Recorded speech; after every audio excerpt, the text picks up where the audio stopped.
Hola a todos, bienvenidos a un nuevo episodio del podcast de Abogado Inmobiliario. Soy José María Luque, abogado especializado en Derecho Inmobiliario. Y os recuerdo que me podéis seguir en mi página web abogadoinmobiliario.com. Uno de los temas que siempre hay que hacer constar en los contratos de arrendamiento es el tema de la fianza. De esto voy a hablar el día de hoy. Quédate, que te puede interesar.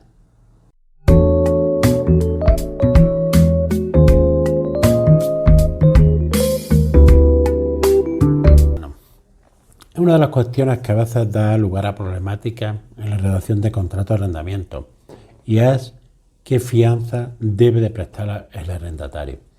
En primer lugar, hemos de decir que está regulada en un artículo de la Ley de Arrendamiento Urbano, dentro del título cuarto, que es tanto de aplicación a aquellos que van destinados a vivienda como los arrendamientos no destinados a otro uso distinto al de vivienda. En primer lugar, vamos a decir que la prestación de fianza es obligatoria en el arrendamiento urbano, bien sea de vivienda o de uso distinto al de vivienda.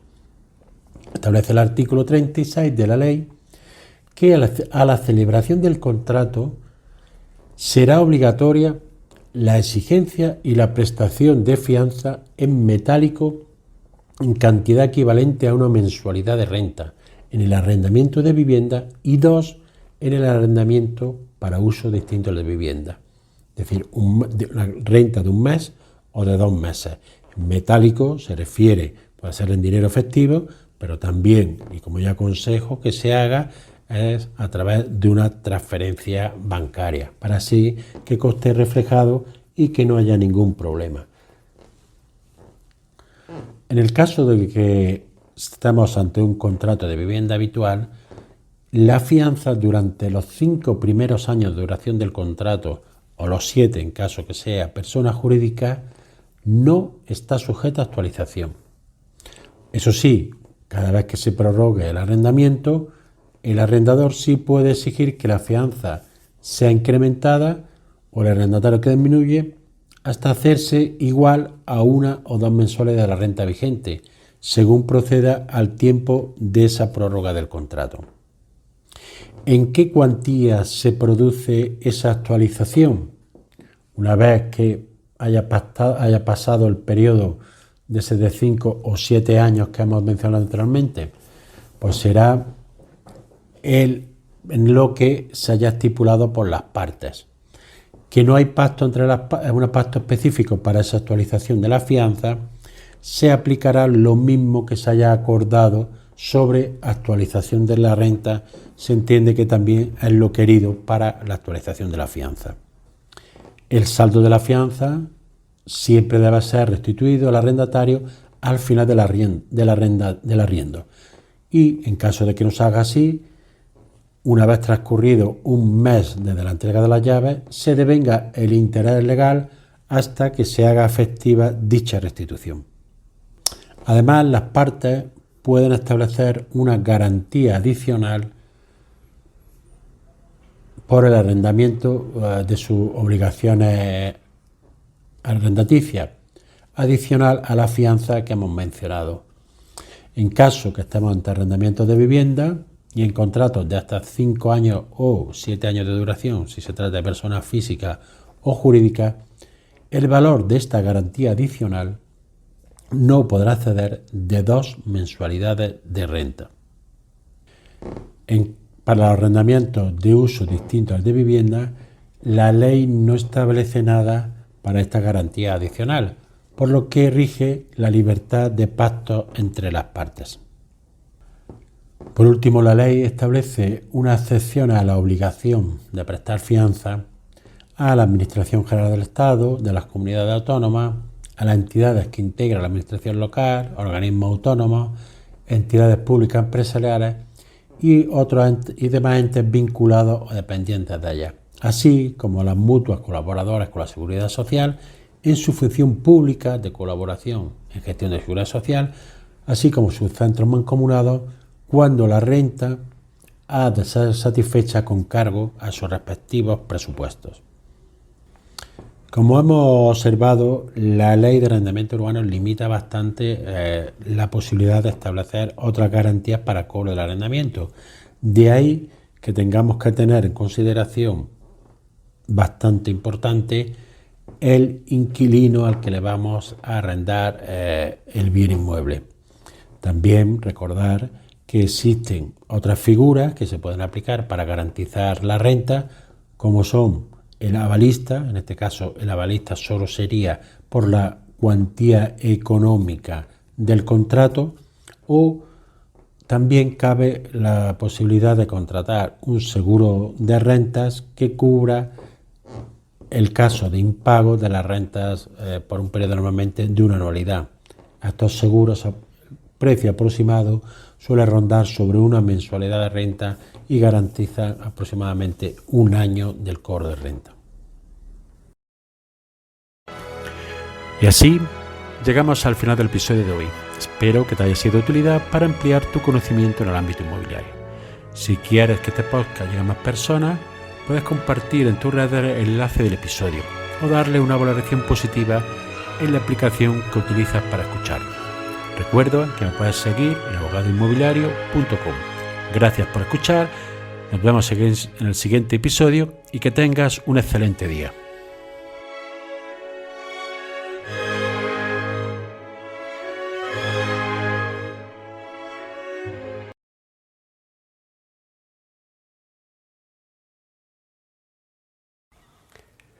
¿Está el alquiler turístico cada vez más complicado?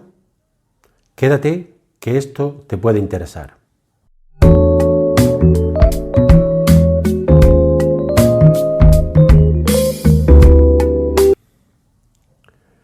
Hola, soy José María Luque de abogadoinmobiliario.com y en el día de hoy te voy a hablar un poco de la problemática de los alquileres turísticos.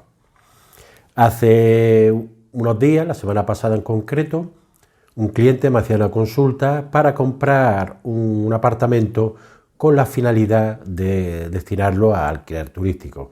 En este caso no había muchos problemas porque ya tenía su aprobación y su licencia de la comunidad autónoma correspondiente. Pero me preguntaba por los posibles problemas que pudiera tener con la comunidad de propietarios o si en algún momento futuro se podría limitar o prohibir este alquiler turístico. Pues bien, para ello hemos de partir de que la complejidad normativa es mucha en este ámbito y que además poco a poco también se va resolviendo por algunas cuestiones que están llegando a los tribunales. En el día de hoy he tenido noticias de 2 sentencias del Tribunal Supremo relativas a este aspecto que comentaré al final del vídeo. El primer aspecto de ello es que el alquiler turístico tiene una maraña legislativa, tanto de normativa estatal, autonómica, local e incluso por las comunidades de propietarios. Pues bien, yo voy a reducirlo básicamente a 3 aspectos. Una, la problemática con las comunidades de propietarios, la posibilidad de prohibición a nivel del ayuntamiento y por último a nivel autonómico. En primer lugar, respecto a las comunidades de propietarios. Las comunidades de propietarios actualmente, según la ley, pueden limitar o condicionar o no prohibir. Hubo una resolución de la Dirección General del Registro Notarial del año 2020 que entendió que esa limitación o condicionamiento podría suponer una prohibición. Pero esto no está claro por los tribunales todavía. Hay audiencias provinciales, en su caso la mayoría, que dice que solo se puede limitar o condicionar, tal como establece la ley. No se puede ir más allá en algo que limita derechos cuando no se ha previsto expresamente por la ley, y así lo entiende la mayoría de las audiencias provinciales. Habrá que esperar a que llegue al Tribunal Supremo la interpretación del artículo 17 de la Ley de Propiedad Horizontal para ver en qué términos queda zanjada la cuestión o bien que el legislador realice una reforma en este sentido, dando a las facultades de la comunidad de propietarios de prohibir la instalación de pisos turísticos en sus edificios. Pero en todo caso, esta norma siempre estaba previsto para casos futuros, no si ya ese piso está destinado a la explotación de alquiler turístico.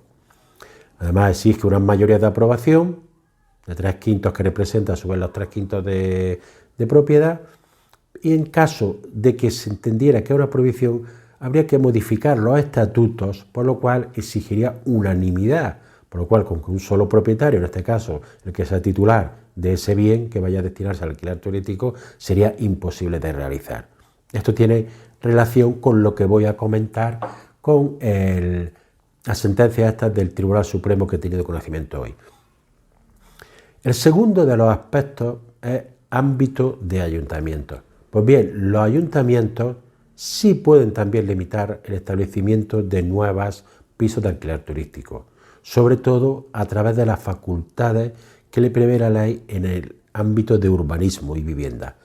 Se puede decir que por no conceder nuevas licencias o autorizaciones, pero debe de estar aprobado en una norma.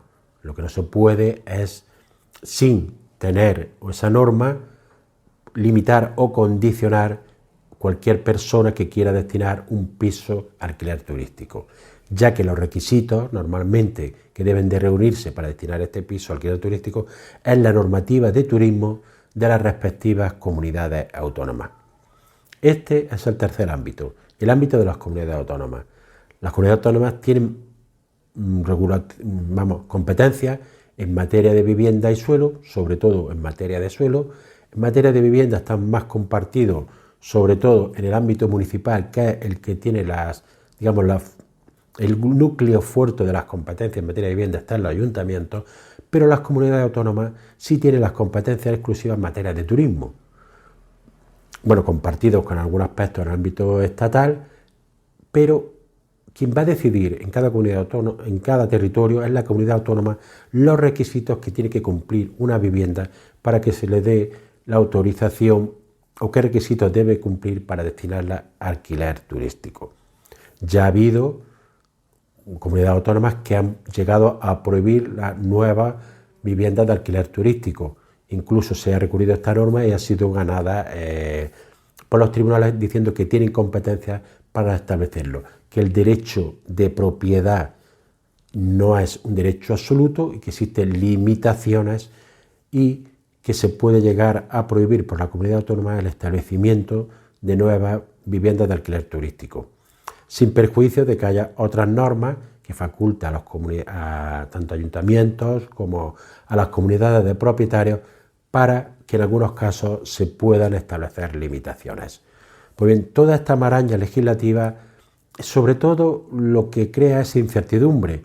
Lo que había que dejar claro es, de una vez, poner límites claros y concretos y no estar cambiando las normas cada 2 por 3 y establecer cuándo se pueden establecer viviendas turísticas, dónde se pueden establecer viviendas turísticas, en qué límites dentro o en qué proporción dentro de un edificio se pueden establecer viviendas para uso alquiler turístico. Los propietarios pueden limitar, la comunidad de propietarios, el establecimiento de viviendas turísticas a futuro, qué requisitos. Todo esto debería de regularse de una forma clara y acabar con esta incertidumbre, porque viene a recordar que el turismo es una de las mayores fuentes de ingresos del PIB en España. Por eso, para todos los inversores, para los turistas, para que se pueda dinamizar, para que sea compatible con el derecho a la vivienda, se debe de regular de una forma clara y precisa. Pero tampoco se deben hacer normas como la ley de vivienda que se aprobó en mayo de este año, que lo que dificultan es el acceso a la vivienda de alquiler habitual y ha hecho que descienda el número de viviendas que se destinaban a alquiler de vivienda habitual y se hayan destinado a alquiler de temporada o alquiler turístico. Respecto a las sentencias que he conocido hoy del Tribunal Supremo, ya he leído comentarios por ahí que pone golpe al alquiler turístico, varapalo al alquiler turístico. Las comunidades de propietarios podrán prohibir la instalación de pisos turísticos. Todo esto hay que leerlo dentro de sus límites y encuadrarlo en la situación. Vamos a ver, ninguna de estas cosas es cierta. Estas sentencias están para un caso concreto, en concreto 2 casos que son los mismos, son similares, y En este caso está más que justificado la decisión que toma el Tribunal Supremo. Comento. En este caso se trata de 2 pisos, un edificio que están destinados uno completamente a vivienda y en sus estatutos originarios prohibían el uso o ejercicio de cualquier actividad económica en los pisos. Es decir, no se podía ejercer ninguna actividad profesional ni tampoco ninguna actividad económica. Esto estaba previsto en los estatutos, inscrito en el registro de la propiedad en ambos casos. En un caso en el edificio completo y en otro caso se trata de un edificio de bastante altura en el que una planta está destinada a actividades profesionales y locales, creo, y las otras plantas están destinadas a viviendas. Y en esas plantas se querían ejercer actividades de alquiler turístico. Y en el otro edificio era un caso similar. Dentro de los pisos se quería ejercer la actividad de alquiler turístico. Pues bien, el Tribunal Supremo entiende que la prohibición de ejercer cualquier profesión o actividad económica establecida en los estatutos e inscrita en el registro de la propiedad, evidentemente, prohíbe que se pueda ejercer dentro de un piso de esa comunidad utilizarlo para uso de alquiler turístico, porque considera que es una actividad económica. Esto está claro, evidentemente es una actividad económica porque se da unos servicios y se obtienen unos beneficios, pero no porque faculte a las comunidades para prohibir o para que puedan limitar el mismo. Es decir, esto estaba ya previsto en sus normas y lo que se hace es que se pone posterior, pero no solo para los pisos turísticos, sino para cualquier profesión o actividad económica. Esto trasladado a comunidades actuales, habría que ver su estatuto y habría que hacer una modificación estatutaria para poder prohibirlo. Si en una comunidad se prohíbe en los estatutos, ahora se aprueba que no se pueda realizar ninguna actividad económica o profesional, evidentemente el uso para alquiler turístico está totalmente prohibido. Problema que debe de ser aprobado por unanimidad. Claro, si no se da la unanimidad no se puede establecer el estatuto, por lo cual las comunidades no van a tener esta facultad. Si te ha parecido interesante este vídeo, te puedes suscribir y darle al like. Nos vemos en un próximo episodio.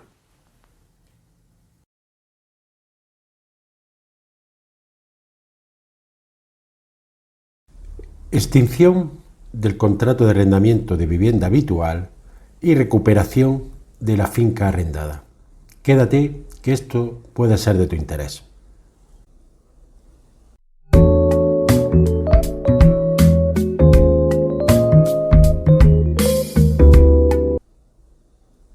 Muchos contratos que se firmaron en el año 2019, contratos de vivienda habitual, tenían una duración, siempre que el arrendatario quisiera estar en la vivienda, de hasta 5 años, sin perjuicio de las prórrogas que prevé la ley.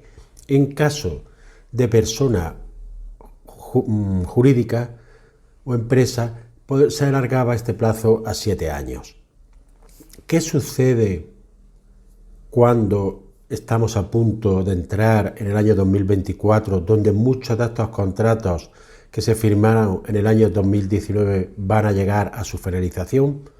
Pues que el propietario debe decidir si quiere que continúe el inquilino o no. En caso de que el propietario no quiera que se prorrogue el arrendamiento, debe de comunicarlo con al menos 4 meses de antelación. Es decir, este plazo es muy importante y la gente a veces se confía, no lo notifica, apura mucho el plazo y no da tiempo a que la notificación le llegue al inquilino o este no la recoge en caso de que se envíe por un medio postal o burofax y no se recoja hasta el plazo final. Puede ser que estemos dentro ya de ese plazo y dé lugar a la prórroga del contrato, por lo cual yo recomiendo hacerlo al menos con 6 meses de antelación para evitar problemas, porque en caso de que el inquilino se negara a retirar la notificación que le hayamos realizado, la podremos repetir y esto tendría validez ante un juzgado porque una negativa injustificada por parte del inquilino a recoger una notificación no justifica, el juzgado no lo justifica y lo va a tener por notificado. También puede ser que el inquilino no desee continuar en la vivienda, entonces será él el que deberá comunicarlo y solo debe de realizarlo en un plazo de 2 meses de antelación a la fecha de finalización del contrato. ¿Qué fecha es esta? Normalmente es la que se pone en la firma del contrato, que se entiende que es cuando se da lugar a la efectiva posesión. En caso de que ésta se hubiera otorgado con posterioridad, habría que acreditarlo, por lo cual siempre estar a la fecha fijada en el contrato, aunque la efectiva posesión de la vivienda se nos hubiese entregado algunos días con posterioridad o alguna semana posterior. Siempre fecha fijada en el contrato, que es la fecha más fiable. En caso de haber realizado la notificación en plazo, bien en esta o bien en una notificación o comunicación posterior, debemos de quedar con el inquilino para recoger las llaves de nuestra propiedad.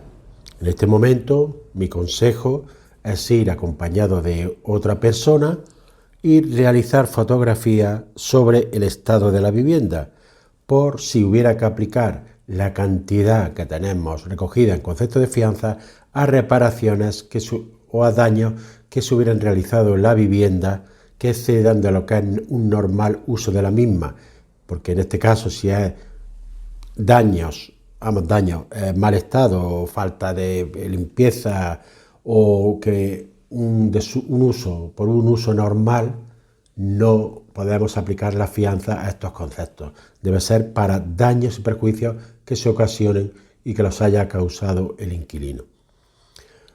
Una vez tengamos la llave, ya podremos nosotros libremente actuar. Pero ¿qué sucede si el inquilino no se va y no entrega la llave? Dice que va a continuar en la vivienda. En este caso, no nos va a quedar más remedio que acudir a la vía judicial para recuperar la posesión de nuestra propiedad. El inquilino puede seguir pagando la renta, pagando los gastos y continuar como si el piso estuviese alquilado. En este caso tendremos que ejercitar una demanda para recuperar la posesión de la vivienda por extinción del contrato por transcurso del plazo del mismo. Puede ser también que el inquilino no pague la renta y continúe en la vivienda. En este caso podremos ponerle la demanda por dos conceptos: extinción del plazo del contrato y falta del pago de la renta, que habría que hacerlo reclamar como una demanda de reclamación de cantidad. En caso que pongamos una demanda normal, que el inquilino siguiera la vivienda y pagara la renta, y ponemos una demanda de extinción del contrato, es fundamental saber si el inquilino tiene solvencia o no, porque normalmente si un inquilino va a tener solvencia, va a abandonar la vivienda si se la ha comunicado en el plazo establecido. ¿Por qué?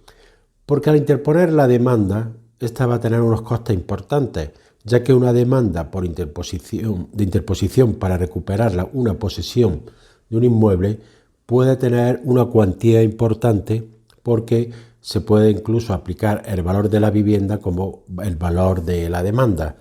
Y a partir de ahí se calculan las costas judiciales, es decir, gastos de abogado y procurador que le puede suponer a la parte que pierda el procedimiento, y esto, si se calcula en virtud del valor de la vivienda, pueden ser bastante elevados. Por eso, fundamentalmente, el que el inquilino continúe o no después del plazo de extinción del plazo del contrato va a ser fundamental si tiene solvencia o no. Porque si tiene solvencia, el inquilino no le va a compensar en ningún caso continuar en la vivienda, ya que el coste de la demanda que le puede suponer que le ejecute el arrendador va a ser mucho más alto que el buscarse otro alquiler. Evidentemente, si no tiene solvencia o no hay forma de poder embargarle, como hace mucha gente, que tiene bienes a nombre de otra persona, cobra por debajo del salario mínimo interprofesional, aunque cobre otra parte en B, etcétera, etcétera. Hay muchas formas de esconder lo que uno gana para que no se le pueda embargar.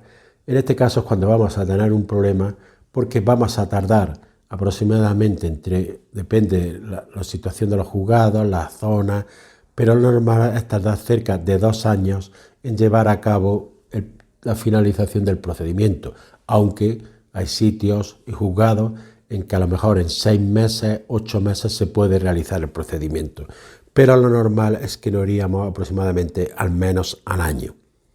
Por eso, lo fundamental, como digo siempre, es buscar un buen inquilino y que tenga solvencia y posibilidad luego de poder reclamarle cualquier cantidad que nos debiere en un futuro. Si te ha parecido de interés, suscríbete al canal y nos vemos en el siguiente episodio.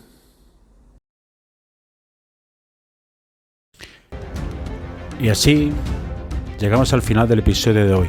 Espero que te haya sido de utilidad para ampliar tu conocimiento en el ámbito inmobiliario. Si quieres que este podcast llegue a más personas, puedes compartir el enlace del episodio en tus redes sociales o darle una valoración positiva en la aplicación que utilizas para escucharlo. Recuerda que me puedes seguir en abogadoinmobiliario.com. Gracias por escuchar, nos vemos en el siguiente episodio y que tengas una excelente semana.